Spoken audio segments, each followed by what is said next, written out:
Hi, I'm John Cash. Welcome to John Cash Ministries and Revelations Church's Daily Devotion. Today we're going to talk about God's plan for your life. Listen, folks, God has a plan for your life. He does. Here's the thing, though. All too often, the plan He has for your life may be very different than the plan that you have for your life. Remember, the Bible teaches that God's ways are not our ways. Now, with that in mind, we're in Proverbs chapter 16, looking at 4 verses. And we start in verse 1 of chapter 16. The Bible says, "To man belong the plans of the heart, but from the Lord comes the reply of the tongue." What does that mean? Well, he starts off by saying, look, we have the plan. In other words, we have our dreams. We have our bucket list. We have the things that we'd love to do. I mean, I'll tell you mine. I want to retire, and I'm hoping this happens one day when I retire. I want to retire way up in the mountains in Colorado, watch it snow forever, maybe own a small business, that kind of thing. That's the plan. Is that God's plan for me? Well, not now. I'm ministering.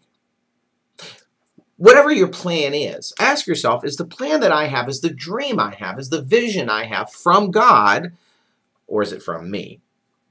So in verse 1, it says, look, to man belong the plans of the heart, right? But from the Lord comes the reply of the tongue. In other words, here he's saying, listen, my plan, which may not be yours, has to go into your heart, then it has to come up through your mind and out into your mouth, and you have to speak it. In other words, the only way we're going to discover God's plan is by hearing Him with our hearts. And then it comes out of our mouths. How do we hear God's plan from our hearts? We have to search after Him.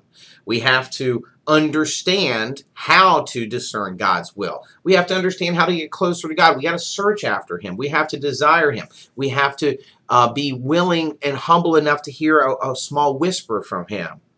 Then it says in verse 2, all a man's ways seem innocent to him, but motives are weighed by the Lord. In other words, I don't think there's a human being alive that doesn't think most of the time that they're on the right way. Everything's fine. Everything's good. But the fact is oftentimes, while we may think we're on that right path, we might think that we've gotten this vision from God. We might be in this particular ministry or whatever. God says, no, you're way off board. So it might seem right. It may seem innocent to us. But God says, wait a second. I want you to understand, I'm going to weigh the motives of your heart. Now, what does that mean, to weigh the motives of the heart? Your motive is why you do something.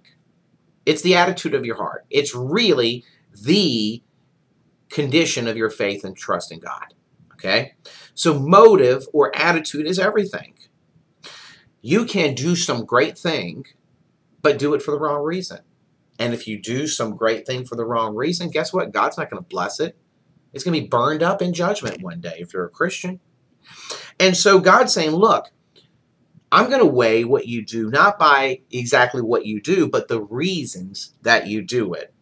Verse 3 then says this, commit to the Lord whatever you do, and your plans will succeed. I love this. Commit to God whatever you do. Now, this doesn't mean that you can do whatever you want and, hey, God, this is yours and He's going to bless it. No. What that's saying is that whatever you do, commit it to God. Put God at the center of it. Put God in the middle of it.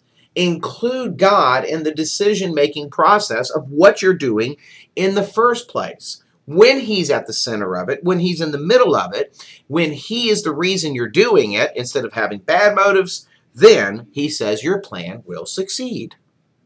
Then, in verse 4, we finish with this. The Lord works out everything for His own ends, even the wicked for a day of disaster. We're going to focus only the first part of verse 4. The Lord works out everything for His own ends. There's a New Testament companion verse that goes beautifully with this, and it says, all things work together for good for those who believe and are called according to His purpose. So God's going to work out everything for good and for His end in our lives if we love Him, if we trust Him, and if we are a believer. In other words, you may be on the wrong path right now. You may have missed God's best for you, his plan. But he can take that, turn it around, and still turn it into something good. And so, folks, listen, when you're trying to determine what's God's will for my life, what's God's plan, the first thing you need to do is empty yourself of all your dreams, all your visions, all of your pride and ego. Stand before the foot of the cross. Be still and know he's God, and listen for this little voice and begin to follow him in truth and spirit. And then you'll know God's plan for your life. God bless you. Thank you for your support of John Cash Ministries and Revelations Church.